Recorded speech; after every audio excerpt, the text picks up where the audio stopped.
Majo John Madden. They call me Juanito in Mexico. I've been in Mexico almost 2 years.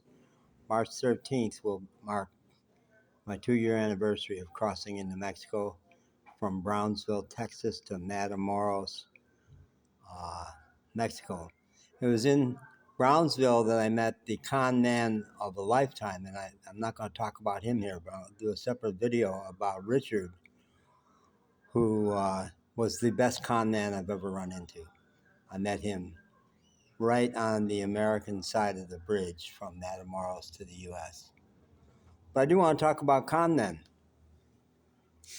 Donald Trump being possibly the most successful con man of all times. And he is a wonderful example of a bad con man. A con man who will take you to the cleaners and he only cares about himself. And he conned 50% of the American public into thinking that he was for the little guy and that he would lower the price of eggs and that he really cared about the working person in America. So he's a brilliant con man, even as his mental faculties are eroding. He's still got those chops. Well, my 4 years on the road, I encountered a couple of amazing con men. There's Richard in Matamoros. I'll talk about him elsewhere. I want to talk about this guy I met in Louisville, Kentucky. I've been on the road I left Asheville, North Carolina on March 28th of 2020, 11 days after the city had shut down for the COVID. And I was traveling 4 years in a series of 2 camper vans, and the last almost 2 years in Mexico. The summer of 21, I was in Louisville, Kentucky, where my son lives. I was there for 3 months. And because I was living in a camper van, I was technically homeless, have been in pretty much all the United States I was in. Technically, if you lived in a vehicle, you were homeless. And I was poor a lot of the time because I was trying to live on just a Social Security check. And that's been the truth up until now. So poor. So in Louisville, Kentucky, which is a pretty complicated place, I called it the most racially polarized city in America a year after Breonna Taylor had been murdered in her bed by Louisville cops. I'm someone with a lot of interracial background, and I crossed over. I did a lot of work with the Black Lives Matter chapter there. The circus car is coming on. Let's see, who is this? This is somebody selling something. Yeah, it's the circus guy. The circus is in town for like the 8th day today. I'm surprised it's been here this long. And no, that's the guy selling some kind of drinks. But the circus has been here. And people come around all hours of the day and nights with their loudspeakers selling things. Because Mexicans are natural entrepreneurs. Very few beggars in Mexico. People are hustling to make a living. And mostly not con men, mostly not dishonest. But anyway, Louisville, Kentucky, they had a really good service, a couple of really good services for, here's that same guy going back. Fresco's, he's selling drinks out of his car. Yeah, so the St. John Center for Homeless Men, Day Center for Homeless Men, 700 East Muhammad Ali Boulevard in Louisville, Kentucky, Muhammad Ali's home. All this is fresh to me because I looked it up online the other day because I had very good experiences there. I went probably 3 days a week to the St. John Center, and they would often have food to give out. But their specialty was helping homeless people get the documents they needed to get help from social services. And they helped me get my not my birth certificate from Chicago. They know how to cut through red tape, and they got me my birth certificate, which I had lost and which I needed on the road. A wonderful little blonde counselor, social worker was my regular counselor, and she was fond of me, and she knew that I was different than a lot of being a PhD psychologist, I was different from a lot of the homeless guys there. And she always called me John Madden. Hey, John Madden. And it reminded me of some co-ed in college used to call me that. And I knew she liked me and I liked her. So I actually went online the other day and filled out their form and said, I can't remember her name, but here's when I was there, and here's the name I was going by there, my legal name, John Madden. So maybe I'll hear from her. I did talk to her once from the road. But at that center, I met a great example of a bad con man. This guy was short. He was from California. He dressed hippie-ish, and he was in his 50s. I was in my 70s. And like a classic con man, he sucked up to me. He played on my ego. Wow, you're a real aging hippie. You were there. And I was there. And I've not missed a chance, even here in Mexico, where the Doors are awfully big in Mexico. And Janis Joplin is really big in Mexico. They love a lot of the American music. And here, even here in Mexico, I will say what I say to him. Yeah, I saw Janis Joplin the year before she died, and I'd tell all the details of that. And I saw Jim Morrison and the Doors in Chicago, same year. I think they both were 27. They were in the 27 club. Maybe Jimi Hendrix also in that club. So he genuinely admired me, and he played it up.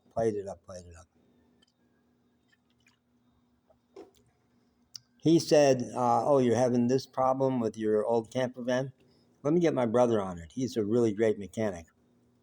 And another one of the homeless guys says, don't listen to that guy. His brother knows shit about cars. He will fuck up your car for sure.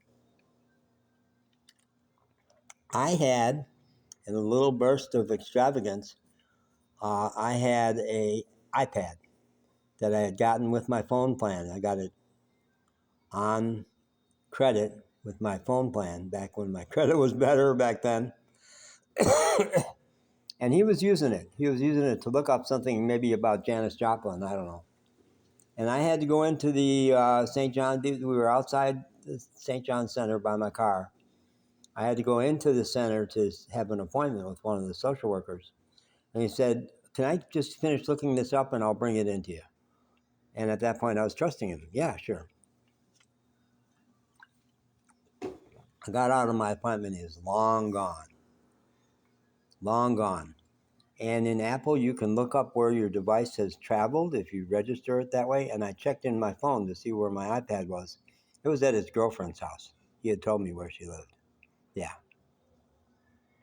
And then I ran into that guy 2 days later, and I said, I want my iPad.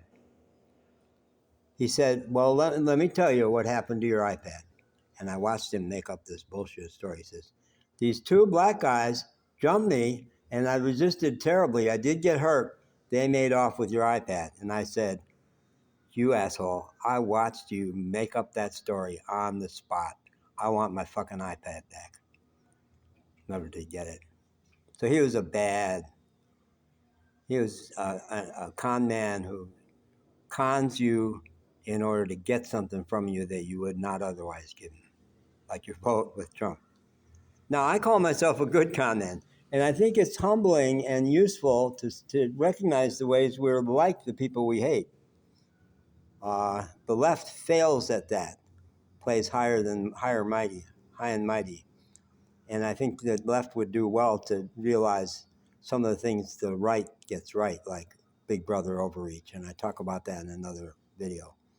But yeah, one of the ways I'm like Trump is I have a con man part. I call it the good con man or the Robin Hood con man, because when I have extra money, I give it to the poor, and I do.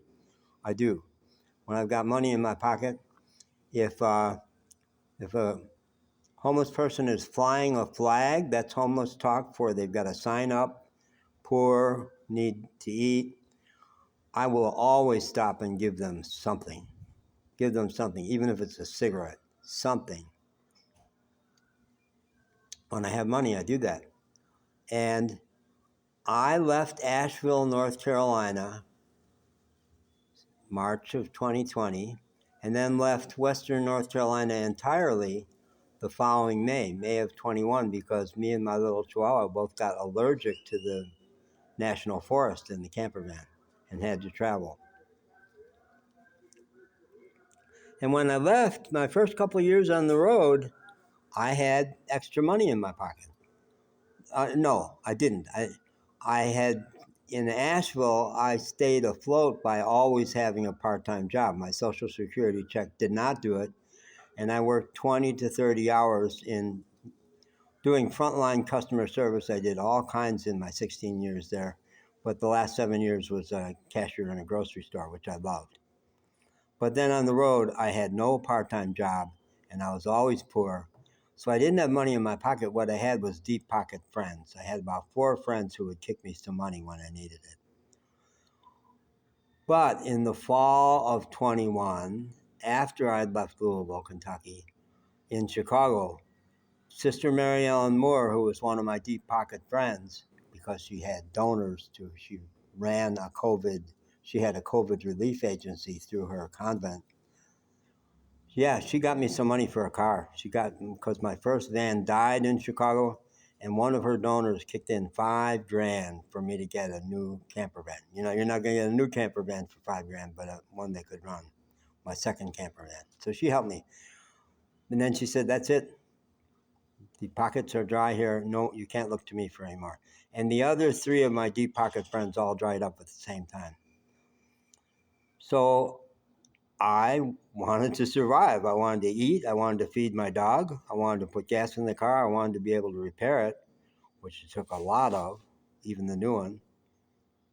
So I talk elsewhere about extensive, systematic, semi-brilliant shoplifting from Walmart, which I did a lot of. And I made videos. I put out videos showing, here's what I got from the Walmart in Los Fresnos today. And here's how I did it. I threatened, I said, when I cross into Mexico, I'll put together a series of YouTube DIY videos about how to shoplift from Walmart. I have not attempted it in Mexico, tiniest bit, because they got like people with AK-47 standing around. You know, they're serious. Partly, I think, because there's even more poor people in Mexico than there were in the U.S. So they're serious about shoplifting in Mexico. But the idea that Trump says, shoot shoplifters, that'll stop it. Oh, don't get me going. But the other the genuine con man, that shoplifting is not con man. The part of me that was con man that came alive in New Orleans, I had on my way to New Orleans taken out a payday loan. Usurers, they're usurers. They are stealing from the poor with exorbitant interest rates. But poor people need it. They'll still do it. And I had taken out a payday loan. All they needed to do was to see in my phone where my check got deposited, give them the numbers so that they could claim their money first. They're happy. So I did it and paid them. And then in New Orleans, I was going to do it again, just desperate.